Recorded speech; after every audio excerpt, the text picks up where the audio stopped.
आज हमें chapter start करना है केमिकल बॉन्डिंग। ठीक है, अब सबसे पहले हम देखेंगे कि बॉन्डिंग होती क्या है। ठीक है, सिंपली हम बॉन्डिंग को इस तरह से डिफाइन करते हैं कि अट्रैक्टिव फोर्स है between the atoms in molecule.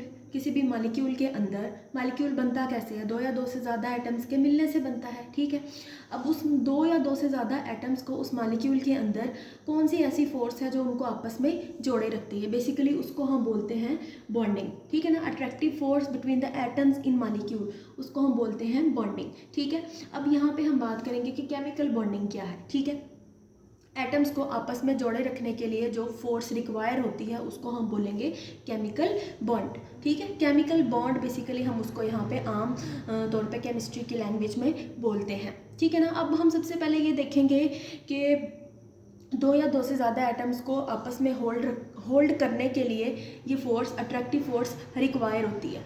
तो atoms, why atoms join to form molecules. अब हम ऊपर ये कह रहे हैं कि एटम्स जो है कंबाइन होंगे और मॉलिक्यूल बनाएंगे। उनको मॉलिक्यूल बनाने की ज़रूरत ही क्यों पड़ती है, वो क्यों बनाते हैं मॉलिक्यूल। ठीक है, सो बेसिकली मॉलिक्यूल बनाने का मकसद अब हमने देखना है कि क्या है।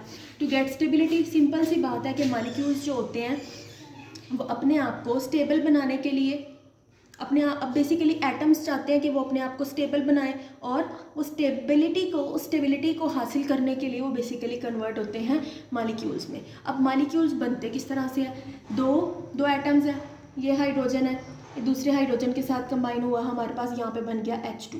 ठीक है ना, एक मॉलिक्यूलर फॉर्म बन गई यहाँ पे।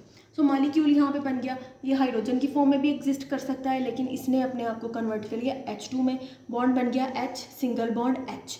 ठीक है ना, बेसिकली यहाँ पे हमारे पास बना है कोवलेंट बॉन्ड। ठीक है, सो इसने स्टेबिलिटी हासिल करने के लिए अपने आप को H2 में कन्वर्ट कर लिया। इसी तरह से बाकी अदर जो एटम्स हैं बेसिकली स्टेबिलिटी हासिल करना चाहते हैं, इसलिए वो कन्वर्ट हो जाते हैं मॉलिक्यूलर फॉर्म में, और molecular form is a stable form. ठीक है, नेक्स्ट जो है डिफरेंट साइंटिस्ट आए, उन्होंने इसके ऊपर काम किया। बेसिकली अब हम बात करते हैं यहाँ पे नोबल गैसेस की। एटम्स तो हैं, अपनी स्टेबिलिटी को हासिल करना चाहते हैं, उस स्टेबिलिटी को गेन करने के लिए क्या करेंगे, अब हमने वो देखना है। सिंपल, हम सबसे पहले नोबल गैस की एक एग्जांपल लेंगे। Noble gases basically alert gases होती हैं, स्टेबल फॉर्म में एग्जिस्ट करती हैं।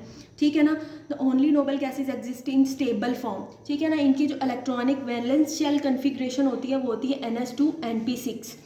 NS2 NP6 का मतलब है कि इनका जो वैलेंस शेल है, इनका जो ऑक्टेट है, उसमें हमारे पास 8 इलेक्ट्रॉन्स मौजूद होते हैं, और कहा जाता है कि 8 इलेक्ट्रॉन्स मौजूद होंगे तो वो स्टेबल इलेक्ट्रॉनिक कन्फिग्रेशन होगी। ठीक है ना, सो बेसिकली इनको देख के बाकी भी जो एटम्स हैं वो चाहते हैं कि हमारी भी स्टेबल इलेक्ट्रॉनिक कन्फिग्रेशन हो। तो होता यह है कि दूसरे जो एटम्स हैं वो चाहते हैं कि वो भी नोबल गैस की तरह अपने आप को स्टेबल बना ले। तो वो स्टेबिलिटी को हासिल करने के लिए क्या करते हैं, हमारे पास साइंटिस्ट हैं लिविस एंड कोसैर। ठीक है, उन्होंने हमें थ्योरी दी है, थ्योरी ऑफ केमिकल बॉन्डिंग।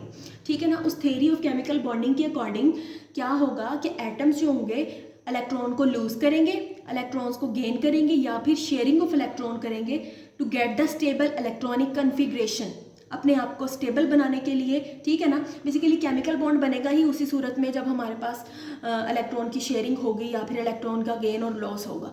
उसी सूरत में हमारे पास यहाँ पे एग्जांपल बने जो है केमिकल बॉन्ड बनेगा। यहाँ पे मैंने आपको एक हाइड्रोजन की एग्जांपल दी है, तो एक इलेक्ट्रॉन इस हाइड्रोजन का, दूसरा इलेक्ट्रॉन इस हाइड्रोजन का, बेसिकली इन्होंने म्यूचुअल शेयरिंग की इलेक्ट्रॉन की, और हमारे पास यहाँ पे सिंगल कोवलेंट बॉन्ड बन गया। ठीक है ना, so this is chemical bonding. ठीक है ना, इसी तरह से इलेक्ट्रॉन को लूज और इलेक्ट्रॉन को गेन करेंगे, जैसे कि हमारे पास आयनिक बॉन्ड में होता है, पॉजिटिव और नेगेटिव आयन बनते हैं, एक इलेक्ट्रॉन लूज करता है, एक इलेक्ट्रॉन गेन करता है, और हमारे पास वहाँ पे एक आयनिक बॉन्ड बन जाता है।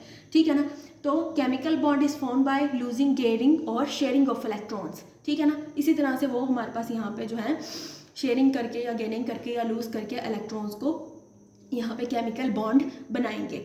अब हमारे पास यहाँ पे ओवरऑल स्टेबिलिटी को हासिल करने के लिए दो तरह के रूल्स होते हैं। ठीक है, अब वो दो तरह के रूल्स कौन से होते हैं, फर्स्ट है हमारे पास यहाँ पे ऑक्टेट रूल। ऑक्टेट डुप्लेट है पहले, एंड देन ऑक्टेट की हम बात करते हैं। डुप्लेट का मतलब है कि हमारे पास 2 इलेक्ट्रॉन्स होंगे वैलेंस शेल में, और ऑक्टेट का मतलब है कि हमारे पास 8 इलेक्ट्रॉन्स इन वैलेंस शेल मौजूद होंगे, जो कि स्टेबिलिटी के लिए रिक्वायर्ड है। कोई भी एटम चाहता है कि हमारे वैलेंस शेल में या 2 इलेक्ट्रॉन्स हो या 8 इलेक्ट्रॉन्स हो, ताकि वो अपने